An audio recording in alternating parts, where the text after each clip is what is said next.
کہہ لیں۔ یہ کہتی ہیں اگر کوئی رمضان میں فوت ہو جائے تو کیا اس کو عذاب قبر ہوگا؟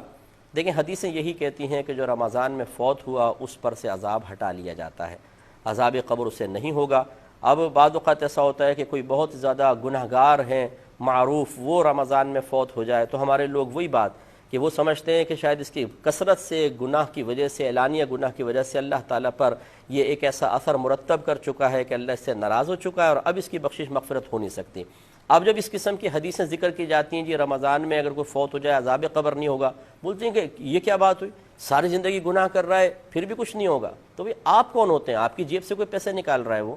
یا آپ کی کوئی پراپرٹی اس نے قبضے میں لے لی ہے، یہ اس کا معاملہ ہے، اس کا رب کا معاملہ ہے، آپ کو کیا تشویش ہے؟ بلکہ اس طریقے سے اللہ تبارک و تعالی کی تقسیم پر اعتراض کر کے آپ گناہگار ہوں گے۔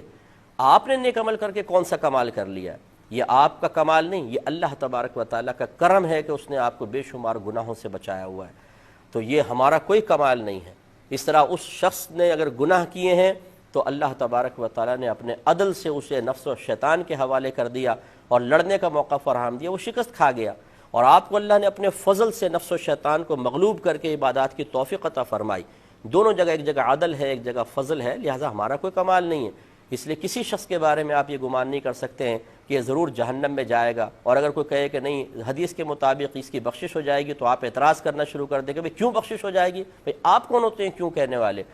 آپ اگر یہ کہنا چاہتے ہیں کہ معاذ اللہ ثم معاذ اللہ، پھر تو یہ ناانصافی ہوگی کہ میں نیک عمل کر رہا ہوں، وہ گناہ کر رہا ہے، وہ بھی بخشا جائے میں بھی بخشا جاؤں، یہ تو اللہ تعالیٰ کی ناانصافی ہے۔ آپ کون ہوتے ہیں حکم لگانے والے اللہ تبارک و تعالیٰ پر؟ اس لیے وہ کتنا ہی گناہ گار اور پاپی ہو، ساری زندگی شرابیں پیتا رہے، ساری زندگی زنا کرتا رہے، اللہ تعالیٰ اس کے بندے کا معاملہ ہے۔ ہو سکتا ہے وہ شخص ایسی توبہ، موت سے پہلے ایسی توبہ کر چکا ہو کہ اللہ تعالیٰ اس کی سارے گناہ بخش دے، بغیر توبہ کے بھی مر گیا لیکن اللہ تبارک و تعالیٰ نے اس کو رمضان میں موت دے دی، اور کسی نے اس کے لیے دعا کر دی، اللہ تعالیٰ اس کے وسیلے سے بھی اس کو بخش سکتا ہے۔ میرے آقا صلی اللہ علیہ وسلم نے ارشاد فرمایا کہ میری امت گناہوں سمیت قبر میں جائے گی اور مغفرت شدہ اٹھے گی، اور اس کی وجہ بیان فرمائی لوگوں کی دعائیں مغفرت کی بنا پر۔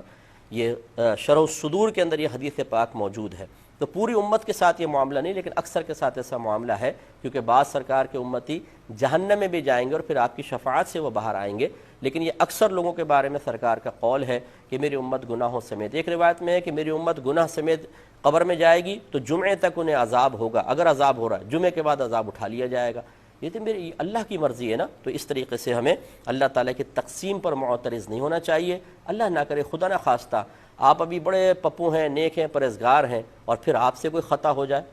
تو اب آپ اپنے بارے میں کیا کہیں گے کہ ضرور آپ کی گرفت ہونی چاہیے، ضرور آپ کو رسوا ہونا چاہیے، ضرور بری موت آنی چاہیے، ضرور عذاب قبر ہونا چاہیے، ضرور میدان معشر میں آپ کو ذلیل کیا جانا چاہیے؟ نہیں، اپنے بارے میں کیا گمان کریں گے؟ اللہ تعالیٰ بخش دے تو اس کی مہربانی ہے، تو بس یہ دوسرے کے بارے میں رکھیں، وہ ہمارا مسلمان بھائی ہے یا بہن ہے، اگر ساری زندگی گناہ بھی کرتے رہے اس نے ہمارا تو کچھ نہیں بگاڑا، نہ اللہ کا اس نے بگاڑا ہے، ہاں اپنا بگاڑا ہے، اب اللہ کی مرضی ہے چاہے تو بخش دے۔ اس طرح کسی کو مایوس کرنے کی حاجت نہیں ہوتی ہے، نہ اس طرح کی سوچ بنا